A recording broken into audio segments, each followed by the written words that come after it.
যে কেন বউর এত ভয় পায় আমি বুঝি না। আমি ডাইরেক্ট বলে দিছি ঘর মুচ্ছা কাপড় ধুইয়া থালা বাসন ধুইয়া তারপর তোমার ফাও টিপমু।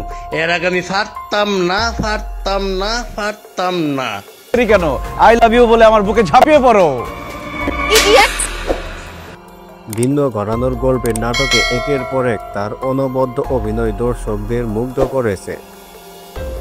বলা চলে নতুন নতুন নাটক নিয়ে দম ফেলার জন্য সময় নেই তার। এদিকে শুটিং সেটে বা বিরতিতে মেকআপ রুমে ভিডিও না করার আহ্বান জানিয়েছেন তিনি। বৃহস্পতিবার 30 জানুয়ারি সামাজিক যোগাযোগ মাধ্যম ফেসবুকে দেওয়া এক পোস্টে এই আহ্বান জানান নিলয় আলমগীর।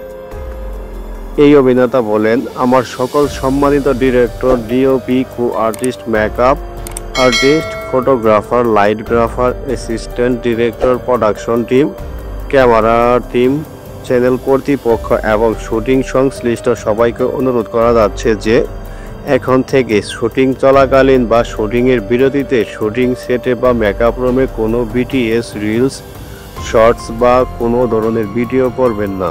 ধন্যবাদ। Fair and lovely super heroine প্রতিযোগিতায় 2009 সালে নিলয় আলমগীর চ্যাম্পিয়ন হন। এরপর থেকেই তিনি টিভি পর্দায় নিয়মিত কাজ করেছেন, বিজ্ঞাপনেও। পরবর্তীতে মাসুদ কায়নাত পরিচালিত বেইলি রুট সিনেমার মাধ্যমে বড় পর্দায় পা রাখেন তিনি। তার অভিনীত সর্বশেষ সিনেমা অল্প অল্প প্রেমের গল্প, যা মুক্তি পায় 2014 সালে। তারপর থেকে বড় পর্দায় দেখা মেলেনি তার। ছোট পর্দাতে নিয়মিত কাজ করে যাচ্ছেন নিলয়। বর্তমানে টেলিভিশন নাটকের পাশাপাশি ইউটিউব নাটকেও তুঙ্গে রয়েছেন নিলয়ের চাহিদা। তো বন্ধুরা, নিলয় আলমগীরকে আপনাদের কেমন লাগে অবশ্যই কমেন্ট করে জানিয়ে দিবেন।